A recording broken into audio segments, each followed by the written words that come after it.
Hello, अस्सलाम वालेकुम। मैं प्रोफेसर शमीम अहमद अपने यूट्यूब चैनल पर आप लोगों से मुखातिब हूँ। आज की बात में मैं बात करूँगा जो बिहार इलेक्शंस का रिज़ल्ट आज 14 नवंबर को आया है। नतीजे अजीबोगरीब हैं और ये कहिए कि something which was expected did not happen. ये तो अंदाज़ा था कि एनडीए की जीत होगी, लेकिन जिस तरह से हुई है उस पर लोगों को बड़ा ताज्जुब है। इसकी वजूहत हैं एनडीए का अच्छा मैनेजमेंट और इंडिया गठबंधन या महागठबंधन जो वहाँ था उसके अंदरूनी मामलात ख़राब थे। देखिए, बात यह है कि इस इलेक्शन के रिजल्ट के बाद अब ये सोचना होगा जो अपोजिशन के लोग हैं कि इंडिया गठबंधन आगे चलेगा या नहीं चलेगा। मैं शुरू से ये कहता आया हूँ कि इंडिया गठबंधन का फ्यूचर कोई बहुत अच्छा नहीं है। ये एक मजबूरी के तहत एक समझौता है और जो चीज़ मजबूरी के तहत होती है वो चलती नहीं। जैसे यूपी में चाहे तो अखिलेश हो, चाहे तेजस्वी बिहार में हो, चाहे उधर ममता जी बंगाल में हो, इन सब के पास जो वोट है वो वही वोट बैंक है जो कांग्रेस के पास था, वो खिसक करके इधर आ गया और कांग्रेस पावर से हट गई। तो ये लोग नहीं चाहते किसी भी कीमत पर कि कांग्रेस स्ट्रांग हो, चूँकि कांग्रेस स्ट्रांग होगी तो at the cost of these regional parties. तो उनकी बात भी काफ़ी हद तक जेन्युइन है, लिहाजा अलायंस कैसे चले। दूसरी तरफ अब रिसेंटली जो 2-3-4 साल के अंदर राहुल गांधी की एक एक्सेप्टेंस बढ़ी है, पॉपुलरिटी बढ़ी है, लेकिन उनके पास हर स्टेट में इंफ्रास्ट्रक्चर ग्राउंड लेवल के वर्कर्स नहीं हैं।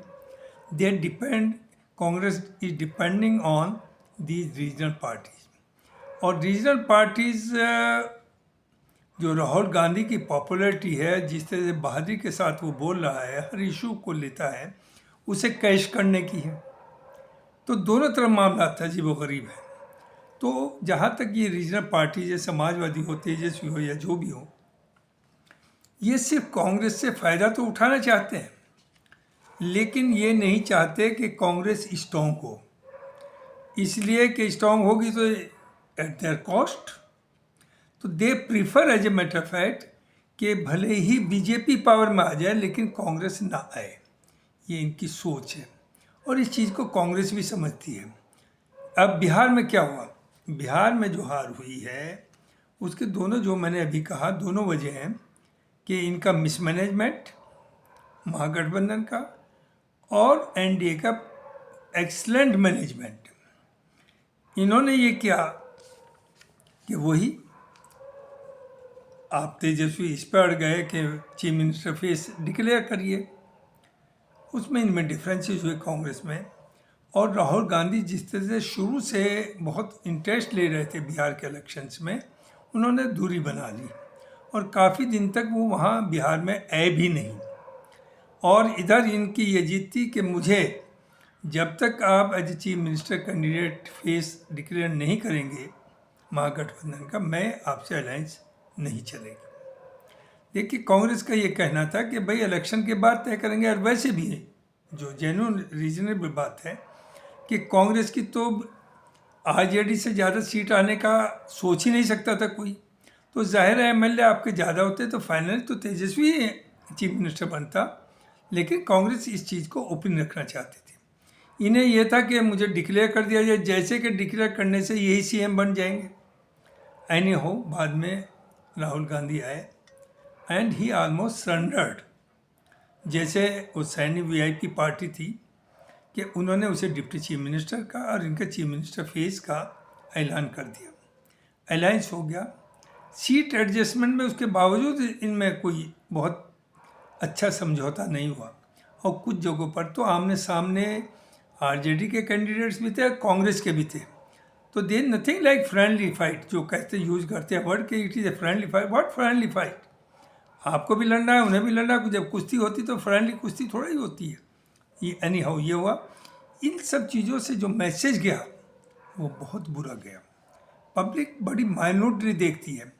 उसके बाद जो आगे और कदम देखिए, जिससे कि जाहिर है मुस्लिम वोट महागठबंधन के साथ था, ज़्यादातर नीतीश के भी साथ था, ऐसा नहीं बीजेपी के साथ भले ही ना हो, लेकिन नीतीश के साथ था। और उनका ये कहना था कि नीतीश जी जब भी सीएम रहते हैं तो जो जायज़ी और स्टेट्स में होती हैं वो बिहार में नहीं होने देते। भले ही उनकी मजबूरी हो कि वो रहे ही हैं उसके, लेकिन वो काफ़ी हद तक सबका ख्याल सबको साथ लेकर के चलते हैं। ये धारणा बनी हुई थी मुसलमानों में भी काफ़ी हद तक। तो उसके बाद ये हुआ कि जिस तरह से देखिए, अब आई MIM ओवैसी का मामला है, और उधर था PK का प्रशांत किशोर। प्रशांत किशोर का तो ये था कि वो बहुत बड़े मुद्दे लेके चले थे और बहुत अच्छे, जो वाकई लोगों के जहन में आ रहा था, लेकिन शायद लोगों के जहन में ये आया कि जीतेंगे नहीं। लेकिन वो भी बहुत सीरियस नहीं थे, जो कहा जा रहा था कि उन्हें गवर्नमेंट बनानी हो या उन्हें मिनिस्टर बनना है, लेकिन ये एक्सपेक्ट किया जाता कि 20-15-20 सीट वो लाएंगे, लेकिन वो तो ज़ीरो पे रह गए। ही इज़ यंग, उनका ये पहला एक्सपेरिमेंट था, उनके पास अभी बहुत टाइम है, और आगे ऐसा नहीं कि उन्हें आप इग्नोर राइट ऑफ कर सकते हैं, नहीं, नॉट पॉसिबल। हालांकि उनका जो अपना जो एक वहाँ जाति सिस्टम है, बिरादरी का सिस्टम, अपने वोट बहुत कम है वोट बैंक, लेकिन जिस तरह के इश्यूज उन्होंने इलेक्शन के दौरान उठाए PK ने, उससे लोगों काफ़ी इम्प्रेस हुए, लेकिन वो दे वर नॉट श्योर कि वो कुछ सीट ला पाएगा, इसलिए शायद वोट नहीं दिया। तो इससे आप बहुत खुश ना हो कि उसका ज़ीरो आया। अब आइए ओवैसी जी। ओवैसी ने पिछली बार 19 सीट्स पर इलेक्शन लड़ा और 5 सीट जीती, और उन 5 सीट को आपने उनमें से RJD ने 4 तोड़ ली है। जबकि जब वो 5 है, ओवैसी ने ये डिक्लेयर किया कि अगर आपकी गवर्नमेंट बन सकती है तो मेरे 5 लोग आपको सपोर्ट करेंगे। लेकिन चूंकि इनका तो जहन ये है कि किसी मुस्लिम पार्टी या मुस्लिम लीडरशिप को पनपने नहीं देना चाहते, लिहाजा उसके 4 तोड़ लिया। हालांकि ना इनकी गवर्नमेंट बनी, ना बन सकती थी उन 4 से, लेकिन उन्हें वो लीडरशिप ख़त्म करना चाहते थे। इस बार भी इलेक्शन में से पहले ओवैसी ने अप्रोच किया, पब्लिकली भी किया, मिल करके भी किया कि भाई हम चाहते हैं आपके अलायंस में आए, लेकिन इन्होंने, चूँकि जहन तो वही है, चाहे वो समाजवादी हो, चाहे BSP हो, चाहे ये आपका RJD हो, कि मुसलमान का वोट तो चाहिए, लेकिन मुसलमान की लीडरशिप ये खुद करना चाहते हैं। किसी मुसलमान को इस काबिल नहीं होना चाह लीडरशिप को होना देना चाहते कि उनके पीछे मुसलमान है।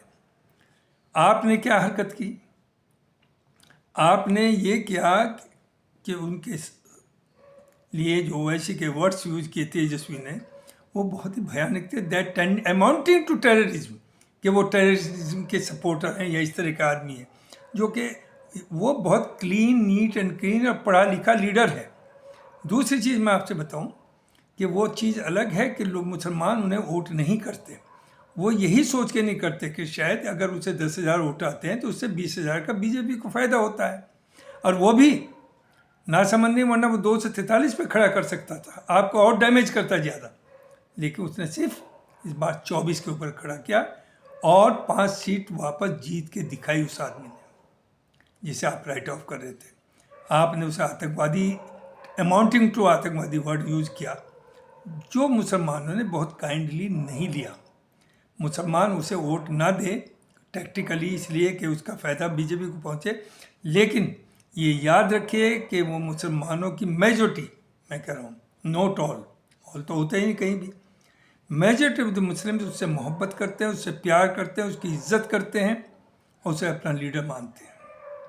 तो आप ये भूल जाएं कि मुसलमान आपके ग़ुलाम हैं। अखिलेश जी ने क्या किया कि हमेशा समाजवादी पार्टी ने 100-200 कैंडिडेट बिहार में खड़े किए। इस बार यादव का मामला था, रिश्तेदारी का मामला था, कुछ सोच समझ आई, और ये अच्छी बात हुई कि समाजवादी ने कोई कैंडिडेट बिहार में खड़ा नहीं किया। तो जब खड़ा नहीं किया तो आप घर बैठिए, ज़्यादा से ज़्यादा जाना था आप चले जाते वहाँ, लेकिन आपने एक मुसलमानों की फ़ौज उतारी। फ़ौज में इमरान प्रतापगढ़ी, जो कोई इलेक्शन हिंदुस्तान में नहीं जीत सकते, वो तो नॉमिनेटेड मेंबर ऑफ राज्यसभा है। ये शेरो शायरी से लीडर नहीं हो जाता, या बहुत अच्छे भाषण देने से वो लीडर नहीं हो जाता कि वो तख्ता पलट देगा। दूसरा, आपने भेजा अफजल अंसारी को, जिसके भाई की जेल के अंदर जहर देकर के मार दिया गया, आप उसके घर नहीं गए। अंसारी फैमिली की एक हिस्ट्री है, वो मामूली आदमी नहीं। उनके दादा, उनके नाना उस्मान, ब्रिगेडियर उस्मान, दादा जिनके नाम पर जो कांग्रेस के प्रेसिडेंट रहे, जो दिल्ली में अंसारी रोड है वो उनके दादा के नाम पर है। हामिद अंसारी साहब वाइस प्रेसिडेंट ऑफ इंडिया जो रहे वो उनके चचा हैं। वो ऐसी फैमिली है उन्हें, लेकिन वो तो अलग चीज़ है कि बीजेपी उन्हें एक माफिया की तरह से प्रोजेक्ट कर रही है। They are not, they are highly respectable people, और लोग उनकी इज्जत करते हैं। उसके भाई जब वो मरा है जेल में, उसने पहले कहा मुझे जहर दे दिया। उस वक्त अखिलेश जी ने न कोई स्टेटमेंट दिया, ना उसके घर मिलने गए, न उससे कोई हमदर्दी की। उसकी फैमिली को किस तरह से हरास किया गया, उसके लड़कों को, बच्चों को गिरफ्तारी की, बीवी भागी हुई गायब है। आप सड़क पर नहीं आए, आपने कोई स्टेटमेंट नहीं दिया। लेकिन ओवैसी के खिलाफ कंपेन करने के लिए उस अफजल अंसारी को उसकी मजबूरी, चूँकि आपकी पार्टी का है, आपने डैग किया और वो उसे वहाँ जाना पड़ा। तीसरी है इकरा हसन। इकरा हसन की एक रेपुटेशन है, उसके दादा मेंबर पार्लियामेंट थे, उसके बाप मेंबर पार्लियामेंट थे, उनकी माँ मेंबर पार्लियामेंट थी, उसका भाई एमएलए, खुद इंग्लैंड की पढ़ी हुई है, शी इज मेंबर पार्लियामेंट। आपने उसे भेजा। आपने इन तीनों को डिस्क्रेडिट किया कम्युनिटी के अंदर। ये आपके एमएलए, ये आपके एमपीज हैं, आपका लिए वोट लेके आते हैं, लेकिन कम्युनिटी में आपने इनके कद को छोटा किया है और वहाँ भेजा। आपको भेजना तो बिहार में भेजते, नो प्रॉब्लम, लेकिन आपने सिर्फ भेजा ओवैसी के खिलाफ कंपेन करने के लिए। उससे मुसलमान के ऊपर सिर्फ बिहार में नहीं, यूपी में भी नाराजगी है। लोग आपकी पार्टी के भले ही, चूँकि दे आर दलाल्स, दो चार ही लोग हैं ऑनेस्ट और सिंसियर आपकी पार्टी में, समाजवादी में, जो मुस्लिम लीडर्स हैं, जो ईमानदारी की बात आपसे कह सकते हैं। Majority of them are dalals, they have nothing to do with the community, they have no following in the community. सिर्फ वो वोट मुसलमान को बेचते हैं दूसरी पार्टीज में। तो ये याद रखिए, it has not been taken kindly by the Muslim community. जिस तरह से आपने ओवैसी के खिलाफ किया, आपको एक ओवैसी बर्दाश्त नहीं। आप कहते वो हैदराबाद से क्यों आता है? आप जो हैं, चाहे वो आरजेडी हो, चाहे खासतौर से समाजवादी और बीएसपी, आप कर्नाटका में कैंडिडेट खड़े करते हैं, आप महाराष्ट्र में कैंडिडेट खड़े करते हैं, आप मध्य प्रदेश में करते हैं, आप राजस्थान में करते हैं, आप हरियाणा में करते हैं, और वैसे यहाँ आता तो वो आउटसाइडर है। आप उससे कहते हैं हैदराबाद से बाहर क्यों निकलता है? इसी ये सेंट, वो भी पॉलिटिशियन है और वो ऑनेस्ट पॉलिटिशियन है, और उसने वो करके दिखाया अपने कंस्टिट्यूएंसी में, जो बहुत से मुसलमान दलाल कहते हैं कि अपने यहाँ रहे वहाँ कुछ करें। अरे वहाँ जाने कितने कॉलेजेज है, कितने हॉस्पिटल्स है, कितने मेडिकल कॉलेज है, कितने इंजीनियरिंग कॉलेज है जो ये लोग चलाते हैं। यहाँ तो सिर्फ दलाल पैदा करा है मुसलमानों ने। दलाल हैं ये, they are not leaders of community, they are the agents of other parties. तो ये याद रखिए कि जो वहाँ वो हुआ है जो एक्सपेक्टेड नहीं था, बहुत बुरा हुआ है। वी आर नॉट हैप्पी कि महागठबंधन हारा, लेकिन उसमें उनकी अपनी भी गलतियां हैं। दूसरे, सोशलाइजेशन, वो ज़्यादातर स्टेज उनका रहा है हमेशा मुस्लिम यादव तो आधे से ज़्यादा बीजेपी में है। तो मुसलमान कहाँ तक आरजेडी को जिताएगा, महागठबंधन को जिताएगा? कांग्रेस देखिए कहाँ से कहाँ ही 4 पर आ गई। और टोटल जो इस वक्त जो है सिचुएशन, वो सभी को मालूम है कि टोटल 243 सीट्स हैं बिहार में, जिसमें से 202 एनडीए के पास है, 90 बीजेपी की हैं, 84 जेडीयू की हैं। सिर्फ 6 सीट्स का फ़र्क है।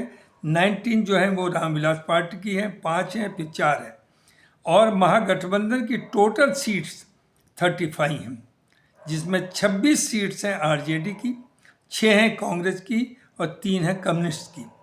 अब एमआईएम, जिसे आप 0 समझ रहे थे, कांग्रेस से ज़्यादा लाई है, उसकी 5 लोग जीते हैं। तो आप you wanted to write them off, लेकिन आप राइट ऑफ नहीं कर पाए। तो और हमेशा ओवैसी ने जब भी ज़रूरत पड़ी है उन्होंने अपोजिशन का साथ दिया है, इंडिया गठबंधन का साथ दिया है, महागठबंधन का साथ दिया है। लेकिन क्योंकि आपके यहाँ गुंजाइश ही नहीं मुसलमान के लिए, आप नहीं चाहते कि वो कुछ, आप नहीं बर्दाश्त उन्हें कर रहे हैं। यहाँ जो मैं पहले वीडियो में भी कहा कि पीस पार्टी ने 2012 में 4 सीट जीती और आपके 243 के करीब थे आउट ऑफ 402 में। आप कंफर्टेबल आप में गवर्नमेंट बना रहे थे, लेकिन आपने वो 4 मेंबर भी तोड़े इसलिए कि आप लीडरशिप और पार्टी को ख़त्म करना चाहते थे। ये सब चीज़ें मुसलमान ठीक है आपके साथ है, आपको वोट दे रहा है, लेकिन सब नोट कर रहा है। तो हम भी चाहेंगे, सब चाहेंगे कि यूपी में they know other option other than Samajwadi party. लेकिन समाजवादी पार्टी अगर वही चीज़ करेगी, आप बीजेपी पे ऊपर 4 लगाते हैं सिर्फ, बीजेपी जो कर रही है आप तो उससे भी बदतर कर रहे हैं। तो आपको अपने को सुधारना पड़ेगा, सबको साथ लेके चलिए और सब आपके साथ आएंगे। लेकिन अगर आप में एरोगेंस रहेगी तो आप देखिए कि 2000 अभी जो इलेक्शन आने वाला है 27 में, उससे तो आप भूल जाइए, बहुत आसान नहीं है। और ये जो आप कह रहे हैं ना कि अब हमारी आंखें खुल गई बिहार को देख करके, और साहब यहाँ पर यूपी में या बंगाल में या तमिलनाडु में ये रिपीट नहीं होने देंगे, आप रोक नहीं सकते। बीजेपी वही करेगी जो उसे करना है। बीजेपी नो डाउट जो सीट्स आई हैं, जो हमारे होम मिनिस्टर साहब थे वो भी 160 से ज़्यादा कभी नहीं कह रहे थे, लेकिन 202 आई हैं। तो मैनेजमेंट तो किया है उन्होंने और मैनेजमेंट आगे भी करेंगे। तो उस मैनेजमेंट को आप फेस करते हैं, सबको साथ लीजिए, अपने कुनबे को बढ़ाइए। जो बिहार में नहीं किया वो वहीं पर अटके रहे, उन्हें बढ़ाना है। एनडीए ने दुनिया भर की जितनी पार्टी थी, जितना उनका सोशल आधार जो है उसे अपने को बढ़ाया एनडीए ने। आप अपने कुनबे को नहीं बढ़ा पाए। तो अगर आपको वाकई फाइट करना है सबको साथ, और आप डरते थे कि ओवैसी को लेकर के हिंदू वोट नहीं मिलेगा। अरे आपका तो ओवैसी को आपने नहीं लिया, उसके बाद क्या हुआ? और बाद में मुसलमान जो आएगा ओवैसी ने हमें हरवा दिया, ओवैसी ने हमारे हरवा दिया। शर्म करो दलालो, शर्म करो। Owaisi is the voice of Muslims. Owaisi को 99% मुसलमान प्यार करते हैं और उसके साथ खड़े हुए हैं। वो आपके साथ नहीं है, लेकिन वो फिर भी वो आपको वोट देते हैं, आपको अपना समझते हैं, लेकिन आप उन्हें अपना नहीं समझते। थैंक यू वेरी मच, ये मुझे कहना था। अभी एक और वीडियो बनाऊंगा इसके बाद, जो इस पर होगा कि किस तरह से एनडीए को इतनी सीट्स मिली, उसके बारे में बात करेंगे। Thank you very much.